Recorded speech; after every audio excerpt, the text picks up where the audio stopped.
Meus irmãos, primeiro que a paz e a graça do nosso Senhor Jesus estejam com todos nós, amém?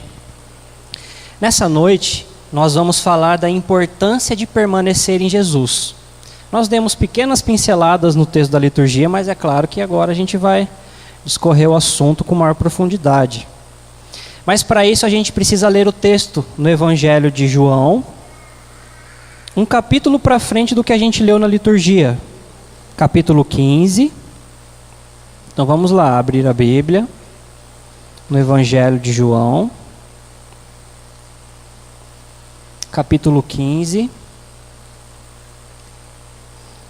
Nos versos de 1 a 17. Diferente da liturgia agora, eu vou fazer a leitura e os irmãos acompanhem nas suas Bíblias, mas eu vou ler sozinho, ok? Então, Evangelho de João, capítulo 15, verso de 1 a 17. Vou aguardar os irmãos encontrarem.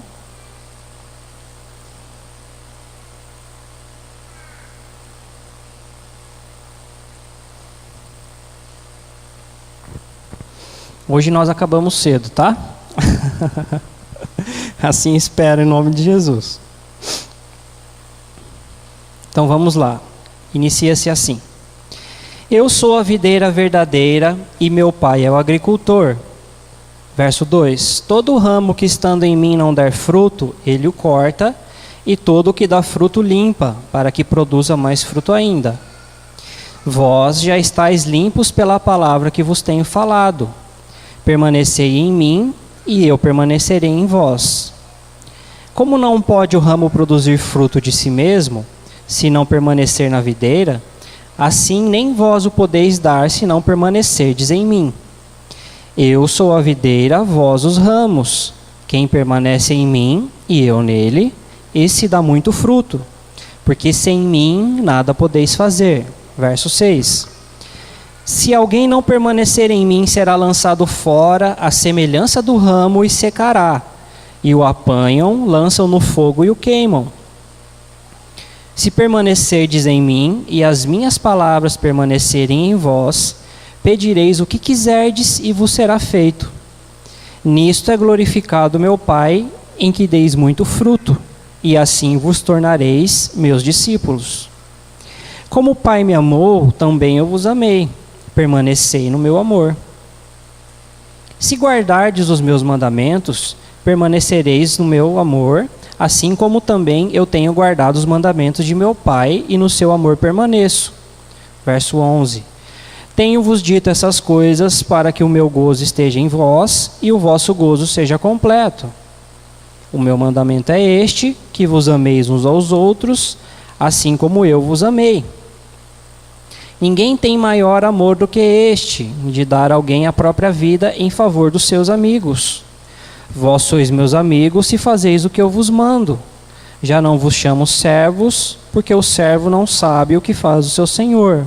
Mas vos tenho chamado amigos, porque tudo quanto ouvi de meu Pai vos tenho dado a conhecer. Não fostes vós que escolhestes a mim, pelo contrário.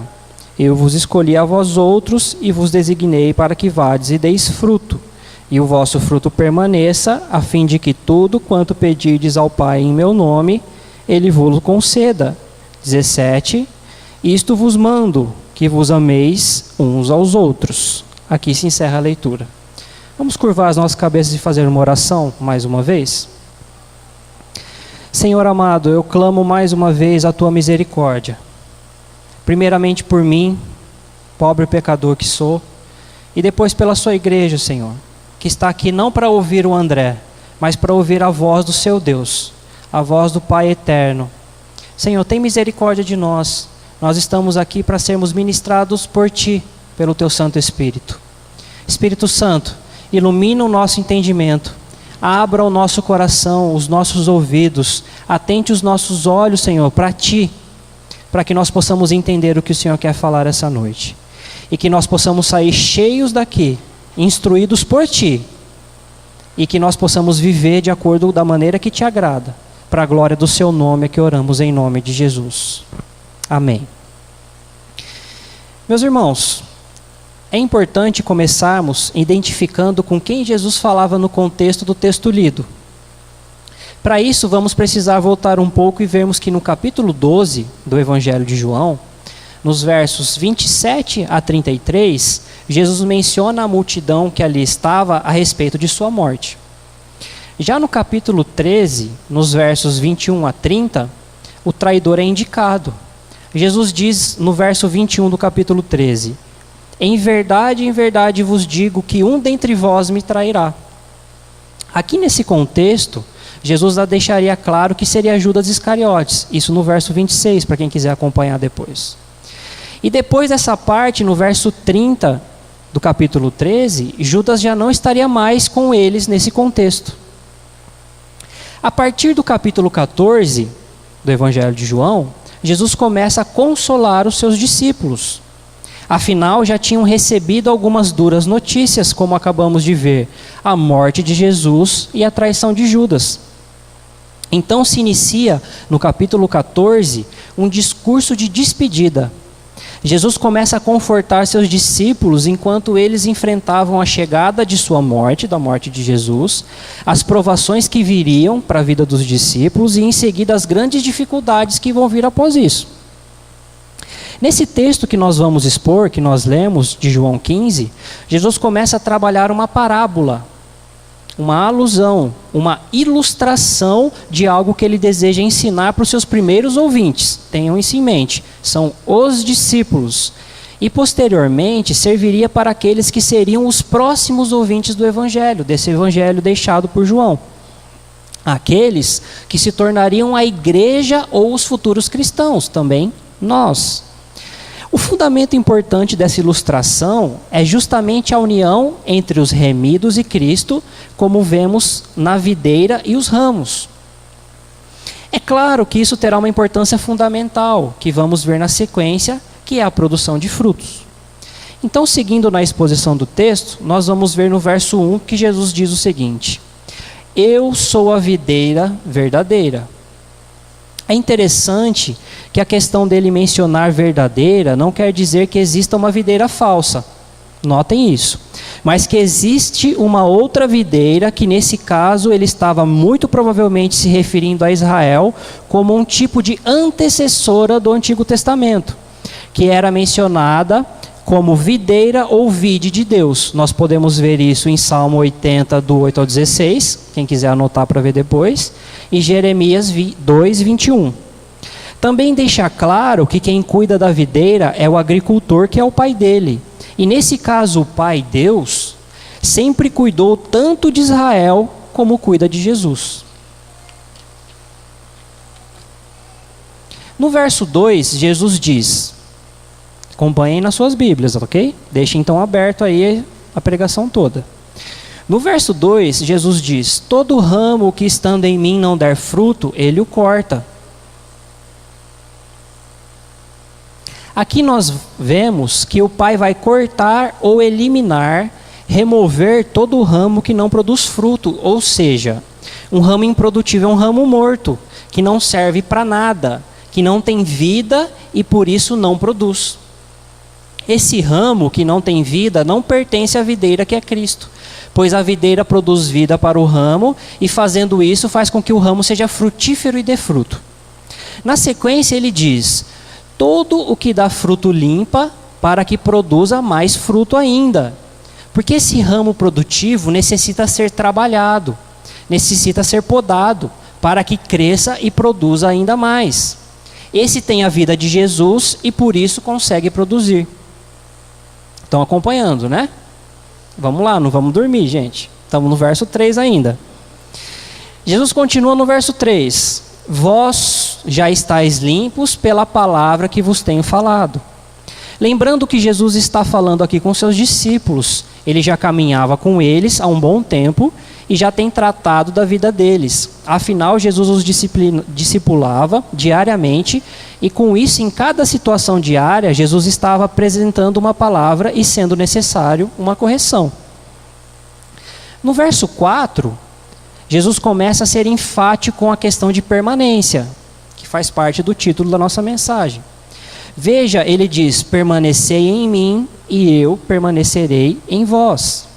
É fundamental para que o ramo dê fruto que ele permaneça conectado na videira, para que a videira transmita da sua vida e essência para o ramo. Assim, o fruto tem a vida da videira correndo em si e é frutífero, porque Jesus continua afirmando: como não pode o ramo produzir fruto de si mesmo, se não permanecer na videira, assim nem vós o podeis dar, se não permanecerdes em mim. Justamente pelo que dissemos que a vida de Jesus precisa ser passada para o ramo, para que assim ele esteja vivo e frutífero.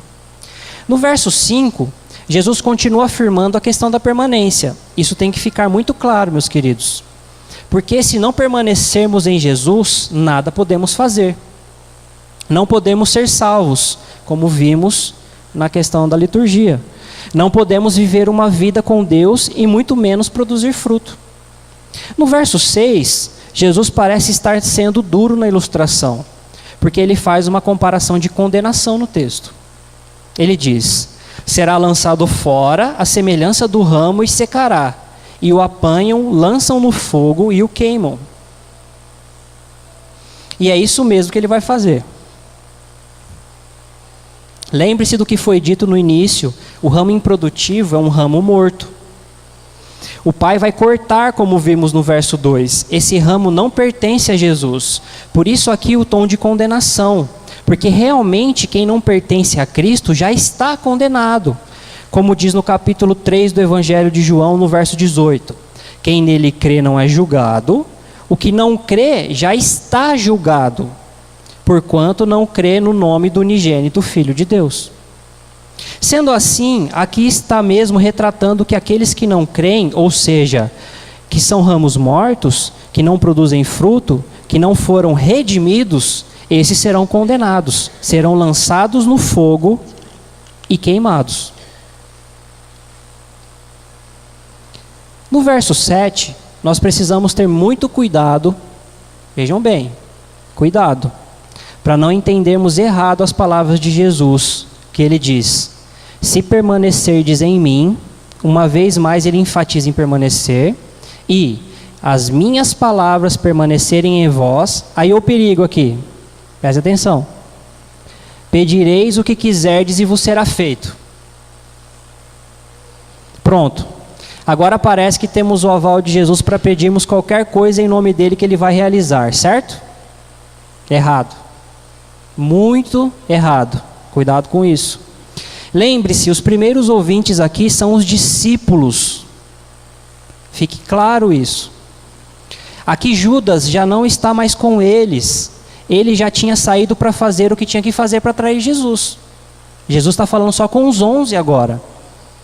Nesse ponto do contexto, Jesus com os 11 que ele está falando se tornariam seus apóstolos, os apóstolos do Cordeiro. É importante ter isso em mente, porque ele está encorajando os discípulos que ele pretende passar a sua autoridade para que eles continuem seu ministério terreno. E com isso eles vão precisar ter as suas orações ouvidas e atendidas. Não podemos deixar de notar que Jesus é claro em dizer, preste atenção: se as minhas palavras permanecerem em vós.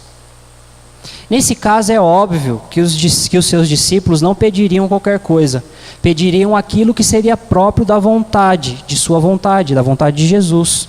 Ou melhor ainda, da vontade do Pai. Com isso sim vem a certeza de que suas orações seriam atendidas, como o próprio texto diz, e vos será feito. Continuando. No verso 8, Jesus diz: nisto é glorificado o meu Pai, em que deis muito fruto. De fato, quando produzimos fruto, estamos glorificando o Pai. Afinal, estamos arraigados em Jesus e temos a sua vida correndo em nós. Mas é interessante que ele diz: e assim vos tornareis meus discípulos. Aqui fica claro que ele está dizendo que é a evidência de nossa união com ele que faz com que nos tornaremos seus discípulos. Ou seja, quando nós evidenciamos frutos em nossas vidas, é a prova de que realmente somos de Cristo, que realmente somos salvos e redimidos por Ele. Isso tem que ficar claro. O que tem que ficar claro é muito óbvio: somos salvos e por isso frutificamos, e não o contrário. Entenderam? Nós somos salvos e então frutificamos. E não o contrário. Nós não damos frutos para que nos tornemos agradáveis a Deus e assim sejamos salvos. Isso é importante. A vida frutífera do cristão é a evidência de que ele foi salvo por Deus e não por mérito nenhum, mas pela graça de Deus, como diz em Efésios 2, do 8 a 10. Porque pela graça sois salvos, mediante a fé, e isto não vem de vós, é dom de Deus, não de obras, para que ninguém se glorie. Pois somos feitura dele, criados em Cristo Jesus para boas obras, as quais Deus de antemão preparou para que andássemos nelas.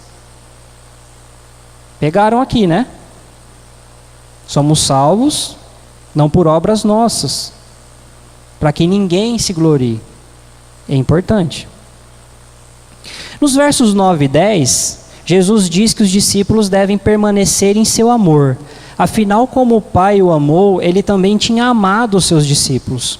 Então ele vai explicar como eles deveriam fazer para permanecer em seu amor. Vejam no verso 10. Se guardardes os meus mandamentos, permanecereis no meu amor. Ele mais uma vez serve de exemplo para os seus discípulos, dizendo que permanece no amor do Pai, porque tem guardado os seus mandamentos, os mandamentos do Pai. Veja que aqui é bem interessante que Jesus se torna uma referência de exemplo para os seus discípulos em relação ao Pai. Ele basicamente diz: façam por mim o que eu tenho feito para o Pai. Resumidamente, obedeçam. No verso 11, Jesus explica o porquê ele tem dito essas coisas, que é para que a alegria dele esteja com os discípulos e a alegria dos discípulos seja completa.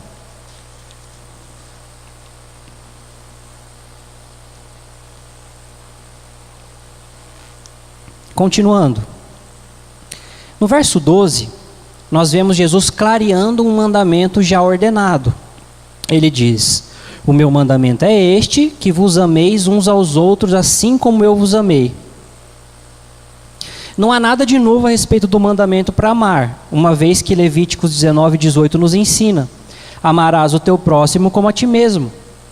A novidade aqui fica por conta da mudança do termo próximo para uns aos outros e do termo a ti mesmo para como eu vos amei. Importante entender que agora o modelo de amor passa a ser o de Cristo pelos outros e não mais o amor que cada um sente por si mesmo. O amor de Cristo é muito mais forte, é um amor sacrificial, capaz de se entregar, como vemos na sequência, que no verso 13 mostra que quão grande amor ele tem, que diz o seguinte: ninguém tem amor maior do que este, de dar a alguém a própria vida em favor dos seus amigos. Jesus já está deixando claro aqui o que ele irá fazer pelos seus discípulos. Ele irá se entregar por eles.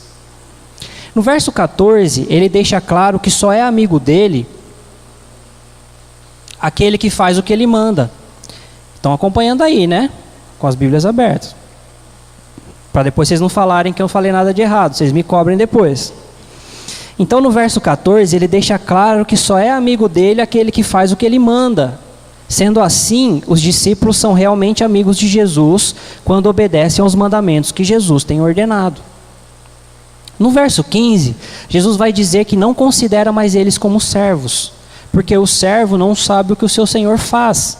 Mas no caso dos discípulos, já considerados como amigos, porque como vimos, eles já têm obedecido a Jesus e também têm conhecido as coisas que o Pai tem revelado a Jesus. E ao caminhar com Jesus, ele tem tornado a vontade do Pai conhecida aos seus amigos, os discípulos.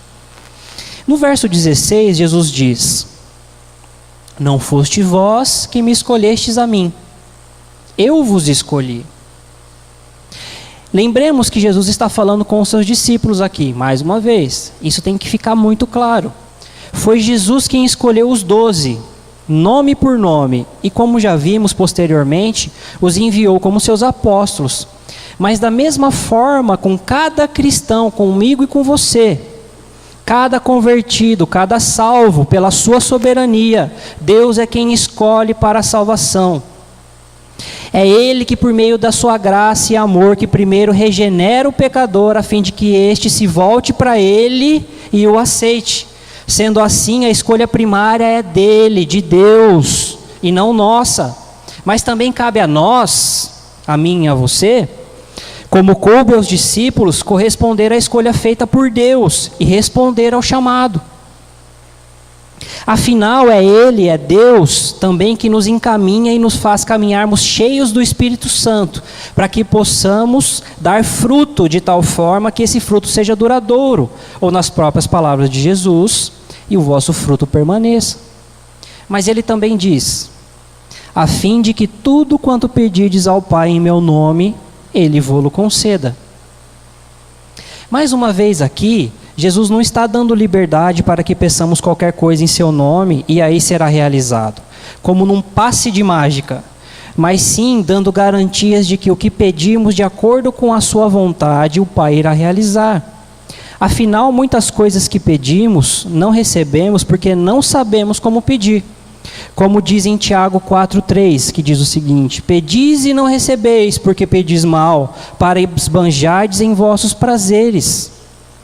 Quando entendemos que o poder de nossos pedidos a Deus em nome de Jesus consiste em pedirmos aquilo que está dentro da vontade do Pai, aí sim vamos pedir e o Pai irá nos conceder tudo quando pedirmos, tudo quanto pedimos, desde que esteja na vontade dEle. E como saberemos então o que pedir? Conhecendo a vontade de Deus. E como conhecemos a vontade de Deus? Conhecendo as Escrituras, conhecendo a Bíblia. É extremamente importante termos o maior e melhor conhecimento possível das Sagradas Escrituras, da Bíblia, pois é nela que contém a verdade revelada de Deus. É assim que saberemos sempre o que pedir a Ele, Deus, e sem dúvida seremos ouvidos por Ele, e Ele responderá.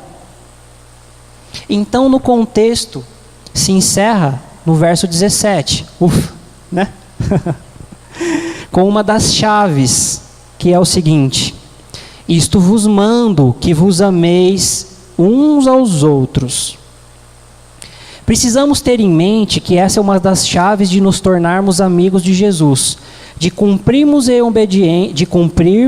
obediência com os seus mandamentos e, além disso, frutificarmos, se nos mantermos nisso, nos amando uns aos outros como Cristo nos amou, vamos permanecer nele, sermos considerados verdadeiramente seus amigos e seus discípulos, além de nosso fruto ser permanente.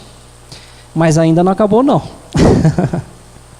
Agora eu queria partir com vocês para uma parte mais prática, para onde o texto vai se encaixar com as nossas vidas. E nós vamos, para isso, falar de 4 coisas especificamente, de 4 pontos. O primeiro ponto é, qual é o fruto que Jesus tanto fala aqui, que a gente tem que frutificar? Para isso, primeiro, a gente tem que descobrir o que é uma videira. Eu acredito que muitos já sabem. Uma videira, também conhecida como parreira, ela dá uvas, obviamente. Não sei se alguém aqui chama, ou pede uva. Acho que não, né? Ela produz o fruto da vide, que é o vinho, ou o suco de uva, como conhecemos na Bíblia. É importante notar que a videira ela vai produzir ramos. Lembre da pregação. Os ramos produzem o fruto, que é o cacho de uva, tenha isso em mente. A videira produz o ramo produz o cacho. Faz de conta que o cacho é minha mão. E o cacho tem várias uvas. Vendo os dedinhos aqui?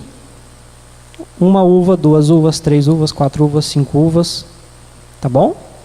E é claro que quem cuida de tudo isso é o agricultor, que é o Pai de Jesus. Dito isso, vamos para uma outra questão então, dentro do primeiro ponto. O que não é o fruto que Jesus está dizendo? É importante para a gente falar do que é o fruto, é importante dizer o que não é, para que a gente não tenha dúvidas. Tem que ficar claro que o fruto aqui mencionado não é qualquer tipo de trabalho evangelístico ou até mesmo outras pessoas. Não é um trabalho evangelístico, primeiro porque Jesus nesse contexto está tratando com os indivíduos, com os discípulos, como indivíduos. Ele está os consolando, não está tratando deles como um colegiado ou um coletivo que irá cumprir uma missão. Lembrando que aqui ainda Jesus não tinha morrido, nem ressuscitado, e por isso não tinha enviado ninguém para a grande comissão, que isso só vai acontecer depois da morte e ressurreição de Jesus. Por isso, o fruto não é esse tipo de trabalho, ou muito menos outras pessoas que nós vamos evangelizar trazendo para a igreja e cuidando delas como discípulos nossos. Não se trata nada disso, que fique bem claro para que não sejamos desonestos com o texto aqui tratado. Ok? Então, revelando o mistério. Que fruto é esse? Deixa eu beber um pouco d'água, que é muito misterioso. O próprio texto nos diz do que o fruto se trata. É só notarmos nos versos 10, 12 e 14. O verso 10 diz: se guardardes os meus mandamentos. O verso 12 diz: o meu mandamento é este, que vos ameis uns aos outros. E o verso 14 diz: vós sois meus amigos, se fazeis o que eu vos mando. Fica claro no texto que o fruto está totalmente relacionado com guardar os mandamentos de Jesus. Mas não é só isso. Fica bem evidente também com o amor. Se notarmos a ênfase que Jesus traz na palavra amor, vemos que ela é usada 8 vezes nos versos de 9 a 13. Quem quiser conta depois lá. Então é claro que o texto nos deixa claro que a produção do fruto está relacionado com amar a Deus e amar uns aos outros, assim como cumprir com a ordem de obedecer os mandamentos de Jesus. Ok? Tá bom. Mas eu quero ir um pouco mais além disso. Na comparação do fruto da uva que a ilustração nos retrata, ela está muito ligada com o texto de Gálatas. Então vamos abrir esse texto para fazer a leitura. Agora vocês vão ler comigo. Vamos manusear a Bíblia aí, galera. Gálatas,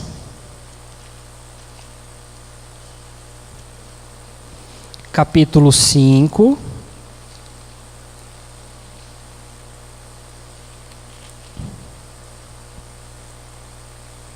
Eu vou ler o verso 22 e 23. Então, Gálatas, capítulo 5, verso 22 e 23.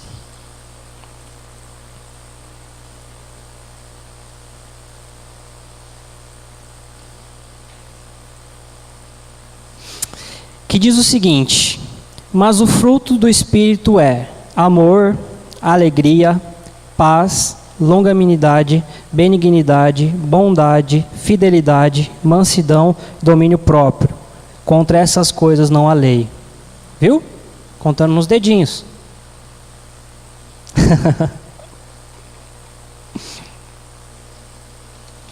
Note que aqui no tão conhecido fruto do Espírito, vamos ver algo semelhante com a ilustração que Jesus quer nos passar no cacho de uva.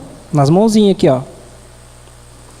Nós somos o ramo ligado em Jesus e sem ele não podemos produzir, mas nele produzimos um fruto que dá um cacho, e nesse cacho contém vários itens ou várias uvas e está relacionado como nós devemos conviver tanto com Deus quanto com nossos irmãos em Cristo. Agora vamos para o próximo ponto. O que é permanecer em Jesus? Que Jesus enfatiza tanto no texto. Aguentem mais um pouquinho aí que nós estamos indo. Primeiramente, vamos deixar claro que nesses pontos práticos a palavra já é para nós, tá? Como indivíduos, pessoas que vivemos com Cristo, que nos dizemos cristãos, que vamos à igreja e congregamos, que nos dizemos crentes em Deus ou filhos de Deus. Muitos seguem a Jesus ou se dizem de Jesus, como a ilustração revela, que existe a possibilidade de 2 tipos de pessoa, se dizer, que está no texto, que é o ramo que não dá fruto e o ramo que dá fruto, no verso 2. Essa é a possibilidade de dizermos que estamos com Cristo, que somos de Cristo. Porém, será que permanecemos nele? Vemos o que o verso 4 diz: permanecei em mim e eu permanecerei em vós. Jesus diz que precisamos permanecer nele para que ele permaneça em nós, e logo diz: como não pode o ramo produzir fruto de si mesmo, se não permanecer na videira, assim nem vós o podeis dar, se não permanecerdes em mim. Acredito que aqui já fique claro que a importância de permanecer em Jesus está ligado com a incapacidade de produzir frutos sem estarmos nele. Sem a vida de Jesus correndo em nós, não podemos viver para Ele nem produzir para Ele, não podemos frutificar. Olha o que ele diz no verso 5. Quem permanece em mim e eu nele, esse dá o quê? Muito fruto. Mais uma vez ele liga a questão de frutificar com a evidência de que alguém está nele, já que sem a vida dele em nós não nos permite fazer nada, como diz na sequência do verso. Porque sem mim nada podeis fazer. O que não podemos fazer? Nessa altura do campeonato está claro, não está? Não podemos produzir fruto, é óbvio. Mas tem algo mais aí. Então o que seria? Digo que não podemos nos salvar. Nem a salvação é possível sem Jesus. Precisamos dele e por meio dele para sermos salvos. Olha o que o capítulo 11 de João nos diz nos versos 25 e 26. Eu sou a ressurreição e a vida. Quem crê em mim, ainda que morra, viverá. E todo o que vive e crê em mim, não morrerá eternamente. Sem Jesus não podemos produzir fruto, muito menos permanecer nele. Resumindo, permanecer em Jesus é ser salvo. E uma vez salvo, agora somos feituras dele para praticarmos boas obras, como vimos em Efésios. Então, como resultado da salvação, é que nós frutificamos. Próximo ponto, terceiro, estamos quase acabando. Quem será cortado e quem será podado, ou limpo, né? Quem será cortado está bem claro no texto. No verso 2 diz, todo ramo que estando em mim não der fruto, ele o corta. E no verso 6, se alguém não permanecer em mim, será lançado fora à semelhança do ramo e secará. E o apanham, lançam no fogo e o queimam. Aqui Jesus está trazendo condenação, isso é evidente. Então isso nos lembra de uma outra parábola do joio e do trigo. Ambos vão crescer juntos, lembram da parábola? Tanto o joio quanto o trigo, porém, no tempo certo, no tempo da colheita, o joio será lançado fora e queimado. Mas o trigo será recolhido e guardado no celeiro. Essa parábola está em Mateus 13, do 24 ao 30. Então, nessa parte, quem será cortado é o joio. Ele vai crescer junto com o trigo, dizendo que permanece em Jesus, dizendo que faz parte de Jesus, mas na hora da colheita, ele não produziu fruto, ele não deu nada, então ele vai ser cortado e vai ser queimado, lançado fora no fogo, que queima mesmo, viu? E consome. Então quem será podado, quem será limpo? Serão aqueles que frutificam, que estão permanentes em Jesus, que são de Jesus, o trigo. E que ele mesmo diz no verso 3, vós já estáis limpos pela palavra que vos tenho falado. Não quer dizer que essas pessoas não vão passar por nenhuma dificuldade. Ou que não são devidamente tratados em seu caráter e vida, pois são limpos ou podados para que produzam ainda mais frutos. Então o trigo vai passar por dificuldade, sim. O trigo vai precisar ser limpo, vai ser podado. O ramo que produz vai ser podado e limpo para produzir ainda mais. Mas esse é de Jesus, permanece nele e frutifica. Quarto e último, graças a Deus. Estão acordados ainda? Estou vendo umas carinhas de sono aí. Acorda, gente. Quarto e último, que alegria Jesus está se referindo que nós devemos ter no verso 11. Já vimos que o fruto é a consequência da salvação. Estando arraigados em Cristo, nós produzimos frutos como evidência de que somos salvos. Somos tratados constantemente para produzirmos ainda mais fruto. Então, do que temos que nos alegrar? Temos que nos alegrar de podermos estar vivendo em Jesus, tendo a vida dele em nós, vivendo por ele e através dele, e assim, como ele obedece o Pai, nós obedecemos os seus mandamentos. Nisso somos conhecidos como seus discípulos e amigos. E não pode faltar, é claro, que grande alegria é sermos salvos por meio do preço que Jesus pagou por nós na cruz do Calvário.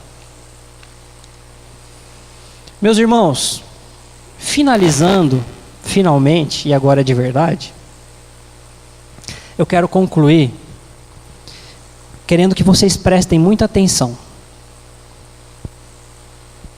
Eu quero que vocês tenham em mente a importância de conseguir se identificar em que situação nos encontramos hoje. Preste atenção em tudo que foi dito aqui. Quem somos no meio de tudo isso? Nós só estamos seguindo a Jesus, achando que estamos vivendo, presta atenção, que estamos vivendo nele, mas quando na verdade somos ramos improdutivos, que não temos vida nenhuma em nós, estamos mortos em nossos delitos e pecados, simplesmente vivendo nossas vidas a cada dia sem nos importarmos com o nosso relacionamento com Deus, nosso relacionamento com nossos irmãos em Cristo. Afinal, nós precisamos amar a Deus de todo o nosso coração, de toda a nossa alma, de todo o nosso entendimento e amar o próximo como nós mesmos.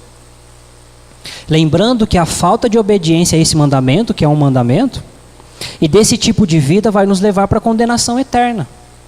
Afinal, isso só vai provar que realmente não somos de Jesus, se não cumprimos esse mandamento.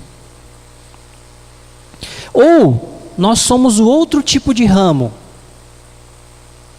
aquele que vive em Cristo, que entende realmente a importância de permanecer em Jesus, que vive por Ele, por meio dEle, para a glória dEle, que entende que foi salvo por sua graça mediante a fé, e que isso não vem de nós, mas que é mérito alcançado na cruz do Calvário por Jesus, que sabe que sem Jesus, sem viver nele, não existe razão ou sentido verdadeiro de alegria de vida.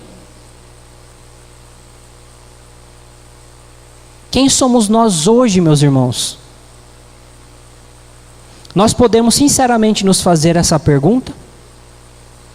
Para qual lado estamos caminhando? Estamos na direção certa? Eu sinceramente espero que sim. Que estejamos no caminho certo, que é Jesus Cristo, que nos leve em direção ao Pai, e que com isso hoje, nossa alegria esteja completa. Que Deus nos abençoe. Amém.